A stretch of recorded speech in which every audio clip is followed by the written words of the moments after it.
homeschooling isn't always picture perfect.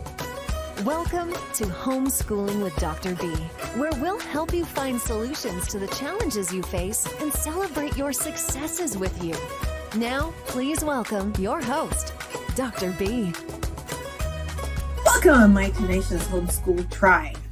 Today, we're going to talk about considering getting a mentor to begin your homeschool journey. So let me tell you how I started homeschool.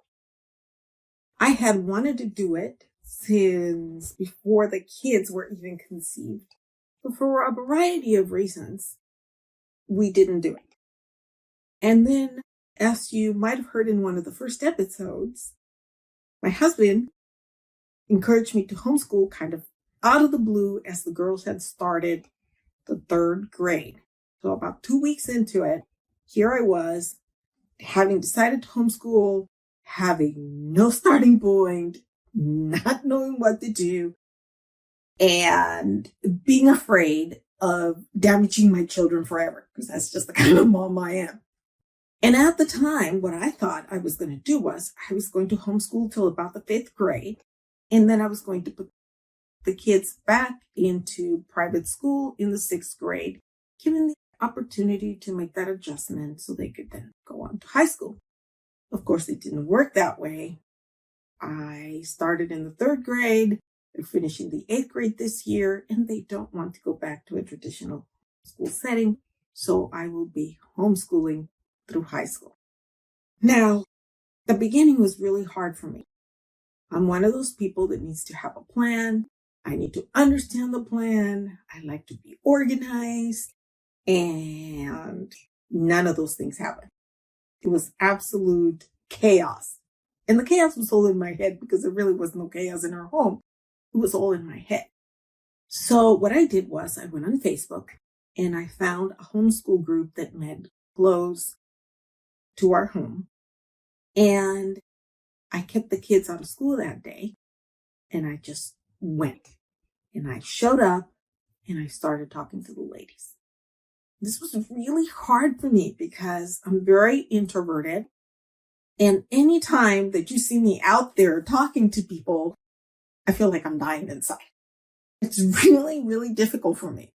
And I just got out of the car and I remember my palms were sweating and I was shaking as I'm walking towards this group of ladies. I'm not even sure that they're the groups of ladies in the homeschool group. So they met at this park and the kids were running around. There was like 100 kids running around and the moms were sitting underneath this pavilion. Thankfully, I had texted with one of the ladies, and when she saw me kind of hovering around, she came out and she said, "Hey, are you Josie? Can I don't remember her name anymore, actually." And she said, "Let's call her Karen." She said, "I'm Karen." We texted with each other and I was like, oh, my brain. At least for a second, because then I was like, oh, I'm talking to a new person. I've never spoken to this new person before. Panic attack. And one of the least helpful things that she said to me that day was, you will feel things as they go. It will merge organically. I'm not that person. Okay? But I thought, this is just me. It's only me that feels this way. I'm the only person out there that's this introverted, that has this much social anxiety. And it's probably just me that's overthinking this and making this process of starting to homeschool so difficult. But then I started to attend homeschool conventions. And over, I heard the same question. How do I get started? And over, I heard the same answer. Maybe not spoken in the exact same words, but the gist of it was the same. It will emerge organically. That just kind of makes me more anxious. Even as I repeat somebody else's word, just makes me more anxious. And I remember being at a convention in which a mom just stood up and said, "Okay, I don't want to hear the mumbo jumbo. I want to hear the practical stuff. help me with the practical stuff. And I really felt for this lady. I actually went up to her at the end of that specific session and I offered to help her because I knew exactly where she was coming from. So here's the thing. A mentor. Exactly what is a mentor? It's somebody who can guide you through the transition. You're really going to find that once you get there, you might not need a mentor, or you might need a mentor when you're transitioning from elementary school to middle school or middle school to high school. But in general, once you get started, it will evolve organically. But in the beginning, most of us do need a little extra help, and that person can serve as a guide. So, question number 1, is a mentor right for you? If you feel alone when you're starting this homeschool journey, a mentor's a good idea because they will offer a lot of support and will help you get through that hump. They will also help you get connected to the community. They will share the resources that they have acquired over time with you. Not just as far as socialization, but they will expose you to curriculum programs that you might not be aware of. They will be able to share with you what worked for them, what didn't work for them, why something worked, why something didn't work. And then you can judge for yourself whether or not it's something that might work for your family. This one's a very important one. They will help you understand the homeschool rules for your district of your state. I was completely confused in the beginning, and Karen wasn't particularly helpful in this area. But in that same group, I made another woman, and she was incredibly helpful. Her name is Christina. She gave me a lot of good guidance. She explained to me that I had the option of enrolling my kids in the district, enrolling them through the Florida online schooling system, or enrolling them in an umbrella school, which is kind of a private school for homeschoolers. So there were several options. I thought my only option was to enroll them through the district. So it turns out it wasn't. So having her help me through that startup process turned out to be a godsend for our family. Very, very helpful. And never, never underestimate the value of how supportive they can be, especially when you first begin homeschooling. For me, it was very difficult because my kids were really I'm in that traditional educational system mindset. We're going to sit down at this table. We're going to drag it out as long as we could and keep dragging it out. Something that should have been finished in an hour, 2 hours was taking 8, 9 hours. I was like, oh, you're killing me. And Christina kept giving me different options. She kept saying, well, this worked for this family. This worked for our family. Try this, try that. What do you think of this? None of these things would have occurred to me because I had never faced this challenge. Now, eventually, I came up with my own solution. But the thing was that I was able to come up with that solution because I had explored so many things. And I began this process of learning of what was going to work for my kids and what was not going to work. But it was all thanks to Christina. Now, how do you go about finding a mentor? First, you need to determine your needs. I really needed a mentor when I started. When I made the transition from elementary school to middle school, I didn't need any help. And as I'm making my transition from middle school to high school, I'm fine. I'm a retired college professor. I've taught at a community college. I got this. And I have been working with my kids for a while now. Let's see, 6 years? So I understand how they learn now. I understand their interest. I understand their goals.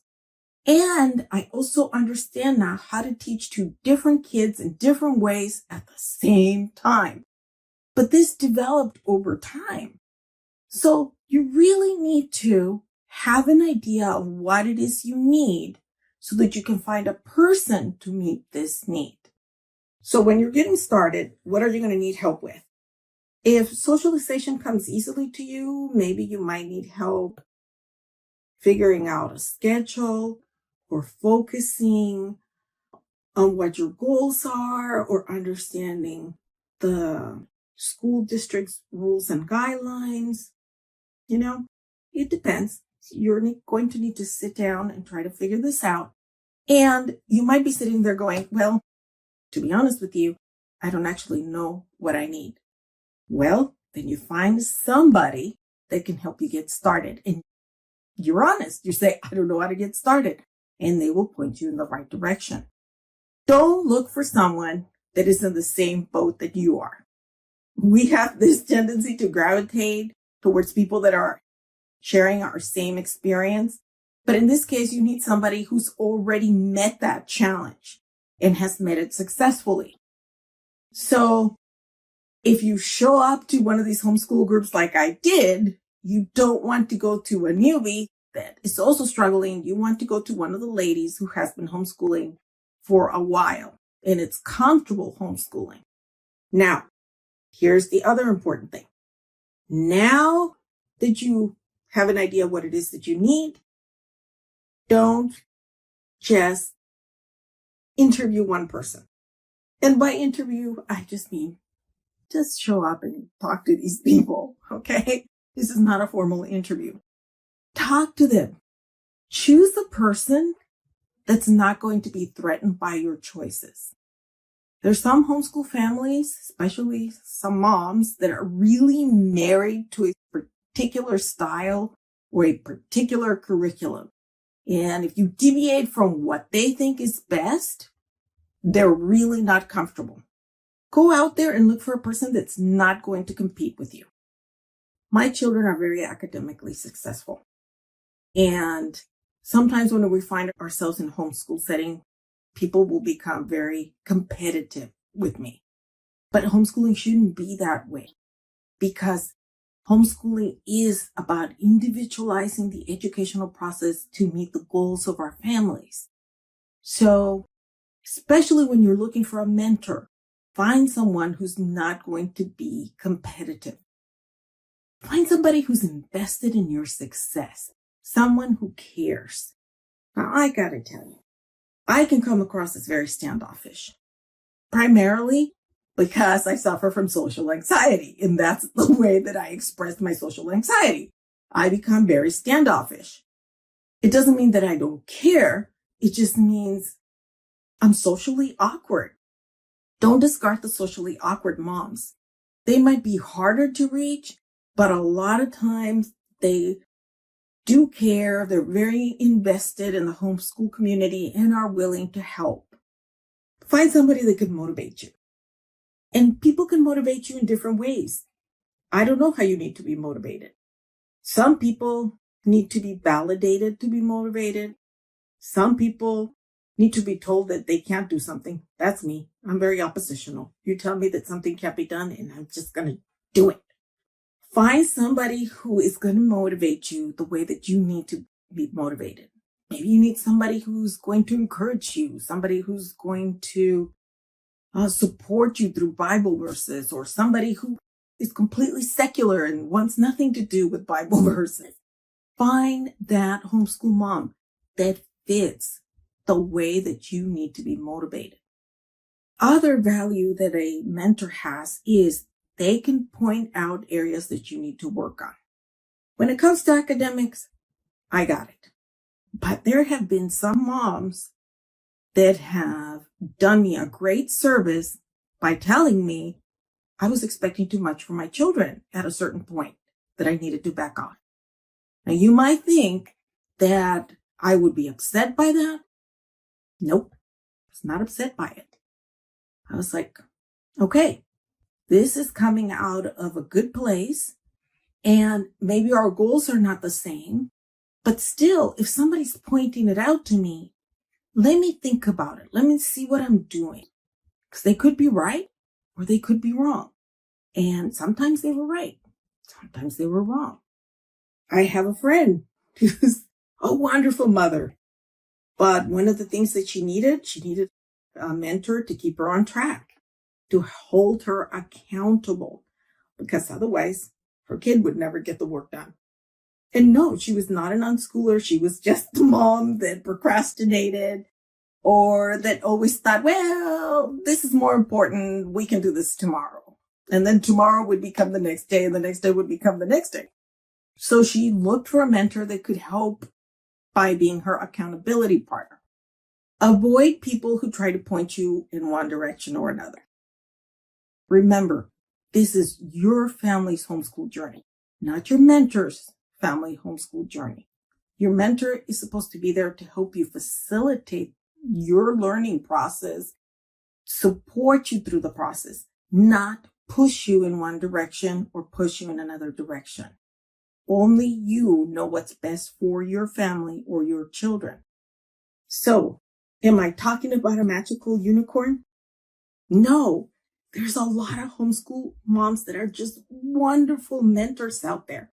Remember, they're used to teaching and encouraging their own children. You just have to find the lady that works with you. And I keep saying ladies or moms because honestly, it tends to be the moms that do the homeschooling. I've been in a lot of groups, and I think in all of those groups, I've met 3 dads that were actual homeschool dads. But hey guys, find another dad if there's one in your area, or connect with a mom who's willing to work with you. Don't be shy. Next big step, ask the person if they're willing to mentor you. Remember, you're asking that person for one of the most precious things that they have, and they have it in a very limited amount, and that is time. Now, mentoring can be a Zoom call. It can be meeting for 15 minutes to have coffee. It could be getting together during a meetup. I used to do this with my mentor. We would go to these meetups and the kids would be socializing, and I always made sure to talk to her for 10, 15 minutes. I didn't take up all her time. So you have to be very respectful of your mentor's time. If you're going to ask for a commitment on the part of your mentor, make it a short-term commitment. Can you help me get started? Can you help me for the next month? Can you help me for the next 2 months? Make it a short-term commitment. Now, if at the end of that commitment you need more help, you can ask the person if they're willing to continue mentoring. And sometimes they're not, okay? Because they have their own children to homeschool. Perhaps they work, or they have their own business, or they're running their own family. They have health issues. There's different reasons. Don't be offended if they can't continue. If they can't continue, find a different person if you still feel you need a mentor. And I can't stress this one enough. Make a commitment not to waste your mentor's time. As I said before, time is precious. When I was going to see my mentor, I always had 1 or 2 questions, and I always prioritize. This question might be more important to me than the answer to this question. So I always made sure that my most important question got answered. And I always made sure that I only took a certain amount of that person's time. You have to be respectful of other people's times. Commit to being open-minded. Boy, that's a hard one to do, especially when it comes to our kids. It can be very, very difficult to be open to the idea that somebody else has a different opinion, a different way of doing things, or that you could be doing things differently. And I'm going to be honest and put it out there for you. This can be very difficult for me. I'm an eclectic homeschooler. I like to take pieces of different curriculum and merge them together. And not Christina, but I had a different mentor at one point who I had a lot of respect for, but she was definitely married to a specific curriculum. And she pushed so hard on that curriculum that the only thing I did was resent it. It took me a couple of weeks. I actually had to step away from that group and not see her for a couple of weeks to get my head together and say, okay, why are you being so close-minded? At least look at the curriculum, see what you think. That's all she's really asking you to. She's not asking you to change everything. She's just asking you to take a look at it. And by the way, I didn't take everything for that curriculum, but I did take a chunk of it. Ended up working for me. So be open-minded. And most of all, show gratitude. Be appreciative of the fact that this person who is taking care of their kids, who's homeschooling, who's taking care of the house, who might be working, might be running a business, is taking their kids to different extracurricular activities all over town. This person is gifting you some of their time to help you on your homeschool journey. Be appreciative. Be respectful. We're a community, and in this community, everybody's different. So let's end our episode by thanking our sponsor, HydroFeet, the insole that massages your feet with every step. Use the code OMB 15% off for an additional 50% off at hydrofeet.com. Join our sometimes challenging but always rewarding homeschool journey by subscribing to our podcast, blog, or YouTube channel. If you're new to the show, please check out our older episodes when I touch on some really relevant topics for homeschooling families. Remember, life can be overwhelming, but homeschooling doesn't have to be. For links and resources, please visit our website. Till next week, enjoy your kiddos. Thank you for joining us on this episode of Homeschooling with Dr. B. Head over to homeschoolingwithdrb.com for more information and resources. That's homeschoolingwithdrb.com. Until next time.